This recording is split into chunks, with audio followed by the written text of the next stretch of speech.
Hello बच्चों, तो video के थंबनेल में आपने देख ही लिया होगा कि सीबीएसई ने कर दिया है रिजल्ट में कांड।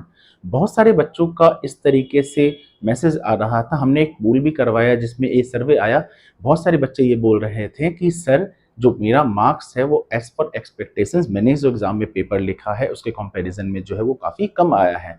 तो काफ़ी कम आने का रीज़न है, मैंने इसको थोड़ा ध्यानपूर्वक देखा है। कुछ ऐसे बच्चे भी हैं जो मेरे ऑलरेडी टच में थे ना, और वो जिस तरीके से पढ़ रहे थे, जो उनका लेवल था, उसके कंपैरिजन में जो मार्क्स कम आया है उसका एक्चुअली रीजंस क्या है, हमने भी इस पे थोड़ा सा केस स्टडी किया। तो यहाँ पे मैंने कुछ ऐसे पॉइंट्स को दिए हैं।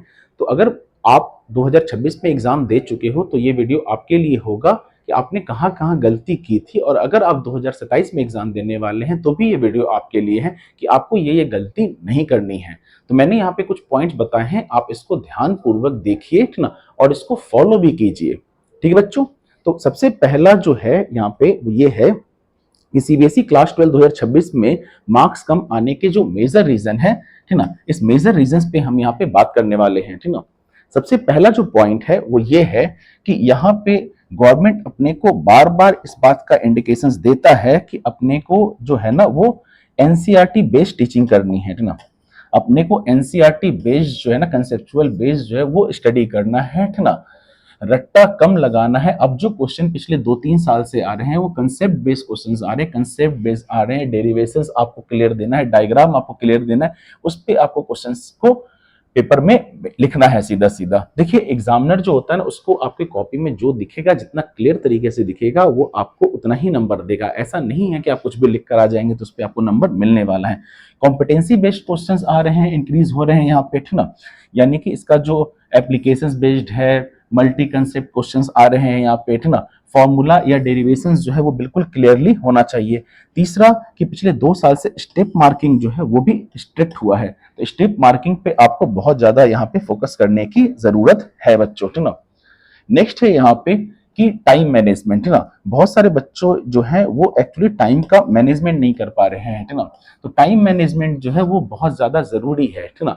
आप लेक्चर्स देख लेते हैं, इससे रिजल्ट अच्छा नहीं आने वाला है। आप लेक्चर्स को देखिए, उसको समझिए, पढ़िए, और एक एक्यूरेट टाइम पे आप उसको लिखिए भी सीधा सीधा। एग्जाम में बच्चों के आगे 2 कारण बनते हैं। पहला कि आपको पेपर देखते हुए उसका आंसर आ रहा है या नहीं आ रहा है, और दूसरा कि 3 घंटे में वो पेपर सॉल्व हो रहा है या नहीं हो रहा है। इसके लिए मैं आपको रिकमेंड करूंगा कि आप क्लास टेस्ट को जो है, लिखने वाले क्लास टेस्ट को, ओएमआर बेस्ड नहीं, लिखने वाले क्लास टेस्ट, मतलब आप सब्जेक्टिव ऑब्जेक्टिव जो होता है ना, सब्जेक्टिव, डेरिवेशंस, न्यूमेरिकल, जो लिख करके स्टेप मार्किंग करते हैं, वैसे टेस्ट को आप जरूर दीजिए।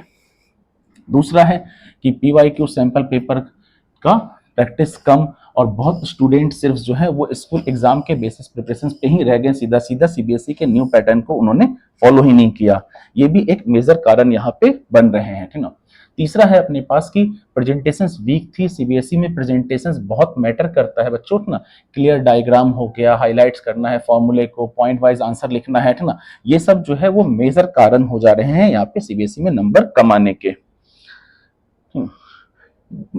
7 जो मोस्ट इंपॉर्टेंट पॉइंट है, जो मैं पर्सनली मानता हूं, ठीक ना, और ये है अपने पास क्या कि सोशल मीडिया का इंपॉर्टेंस ज्यादा देना, ठीक ना।